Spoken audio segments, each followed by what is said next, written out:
Bueno, ahí estaba Lula con algunas definiciones de Bolsonaro, ¿no? Genocida. Esto, por supuesto, ligado a lo que es esta lucha contra el COVID.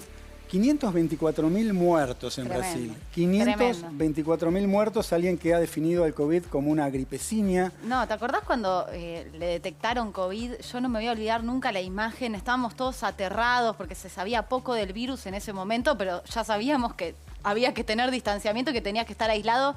Y el tipo, Bolsonaro, dio una entrevista a colegas brasileños sin barbijo. Sí, y convocaba a la gente a que se reúna, que se manifieste sin barbijos. Pero hay algunas definiciones que hace Lula da Silva. Uno puede estar o no estar de acuerdo con Lula. Pero esto que dijo es verdad porque tiene que ver con el discurso inaugural y con muchos discursos de Bolsonaro a lo largo de la campaña y de su gestión, ¿no? Por ejemplo, en el discurso inaugural, cuando asume, dijo que va a combatir la ideología de género. Esto decía ni más ni menos que Jair Bolsonaro, que decía que no cree en la educación sexual, que no cree en el matrimonio igualitario. En algún momento tuvo expresiones racistas, pero de la peor calaña. Dijo, por ejemplo, que los negros no sirven ni como reproductores. Sí, discursos que, además de que son completamente horrorosos, lamentablemente ni siquiera son aislados, responden a una derecha muy peligrosa que está avanzando en el mundo, ¿no? Por eso a veces cuando aparecen en algunos opositores extremos la palabra democracia o libertad o comunismo, por ejemplo, plantean eso, o populismo o democracia, nos alarmamos porque son estos grupos de dirigentes políticos que vos pensás nunca van a llegar al poder y mirá, llegó Bolsonaro. Bueno, ha reivindicado al dictador chileno Augusto Pinochet en algún momento, dijo que tendría que haber matado más gente, digo para que vean el nivel del discurso de quien gobierna el Brasil. Y efectivamente, como decía ahí Lula da Silva, ha fomentado la utilización de armas. Él promueve la utilización de armas en la población. Digo esto para contextualizar un poquito del enojo de Lula da Silva, más allá de la situación particular que atravesó Lula en Brasil, está describiendo con datos muy concretos quién gobierna hoy Brasil. Insisto, vos podés estar o no a favor de las posturas, digamos, que tiene Lula da Silva públicamente en distintos temas. Pero este relato, este conteo de las cosas que dice, que apoya o que no le gustan a Bolsonaro, son realmente ciertas. No, y además es importante esto que decía recién en esta parte de la entrevista que mostramos sobre las fake news, ¿no? Porque más allá de la cantidad de fake news que recién Lula decía en la entrevista, esas fake news han dañado la salud y han jugado con la vida y la muerte de los brasileños, porque dentro de sus fake news estuvo no dar las medidas de cuidado correspondientes en el medio de una pandemia mundial, y eso es muy grave. Bien, vamos a saludar e introducir también a nuestros columnistas. El señor Pablo Caruso, buenas noches. ¿Qué tal? ¿Cómo andan? Buenas noches. Lula pone, y en este tramo también lo menciona, en el centro de la escena y de la discusión la democracia. Sí, lo hemos conversado mucho aquí también, ¿no? Lula dice en un momento, bueno, hay alternancia de poder, eso es lógico. Ahora, cuando efectivamente se rompen las reglas básicas, o por lo menos los acuerdos básicos hasta ese momento, después de la recuperación de las democracias en nuestra región, porque recordemos que las dictaduras militares fueron en sincronía, digamos, ¿no? Cuando Lula hace este planteo, uno no puede dejar de decir que Bolsonaro fue presidente porque Lula estaba preso. Es decir, Lula lo sacaron de la cancha, con lo que después se descubrió habían sido medidas irregulares.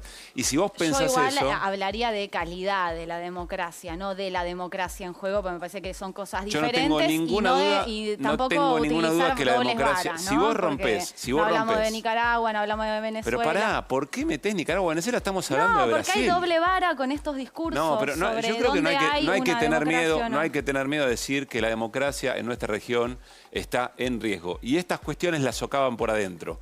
Porque lo que se ha conseguido es que efectivamente se pongan en discusión algunas cuestiones que ponen en riesgo la propia elección de la gente. En Brasil el caso fue grotesco.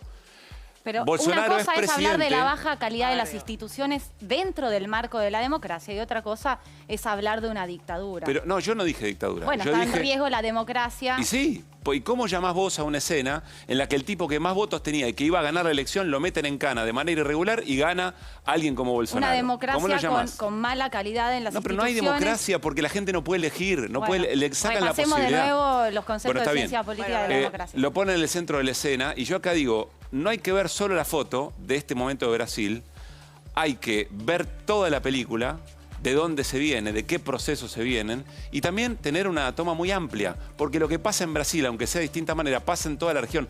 En este momento también esa degradación de la democracia también fue en toda la región, bueno, digo, también fue en sincronía. Yo quiero marcar una diferencia en ese sentido. Digo, también el triunfo de Bolsonaro tiene que ver con errores importantes del PT y del gobierno. Recordemos cómo finalizó el gobierno de Dilma, cómo fue el año y pico hasta las elecciones. Digo, y se alentó también el discurso de la antipolítica. Total. Bolsonaro gana desde ese lugar y hoy los brasileños se encuentran con ese personaje en la presidencia. Digo, claramente se ha desdibujado absolutamente su figura, ha perdido todo poder político, sus principales aliados hoy no lo acompañan más, pero gana desde el discurso de la antipolítica y mucho también han tenido que ver en eso.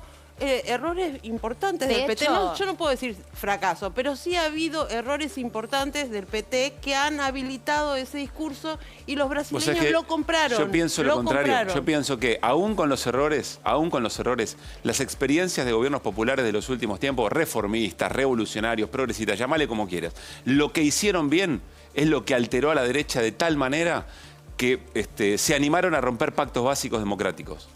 Yo pienso exactamente al revés, porque de hecho si Lula jugaba, era presidente. Pero digamos, tampoco es todo blanco-negro, podemos navegar en grises, más allá, digamos, de la persecución judicial a Lula da Silva y del lawfare, que ya vamos a hablar de eso, también estuvo, digamos, están las acusaciones de corrupción en Brasil. Hubo corrupción, el tema es que hubo procesos confeccionados de tal manera sospechosa que nunca vamos a saber qué fue verdad y qué fue mentira, pero digamos también hubo un hastío de la ciudadanía brasileña en ese sentido. A mí me parece que de una u otra manera estamos hablando de lo mismo, que es la judicialización de la política. Un temita que aparece, sobre todo en los últimos años, en la política regional. Bueno, apareció el concepto del lawfare también.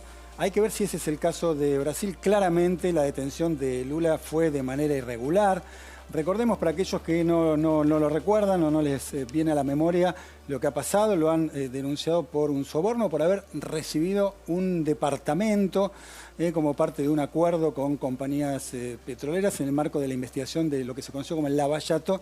Bueno, finalmente Lula obtiene la libertad. Y además se descubrieron charlas donde el juez y el fiscal tenían charlas indebidas que no, digamos, iban en contra de la ley, entonces se puso en duda la confección del proceso y de la acusación contra Lula da Silva, pero siempre entonces queda la duda de cuán verídicas son las acusaciones, cuánto de verdad y cuánto de mentira, porque lo que no está es el lenguaje de la ley de decirte si es algo ilegal, si hubo un delito o no hubo un delito. Bueno, y con las sospechas corrupto. Que uno de los jueces que investigó termina siendo funcionario del gobierno de Bolsonaro. Ministro de Justicia. Ni más ni menos, ¿no? Ministro de Justicia, ¿no? Sí, vamos a profundizar de esto con el fiscal Delgado en instantes nomás y hablar de la justicia como arma en Latinoamérica. Bueno, me refería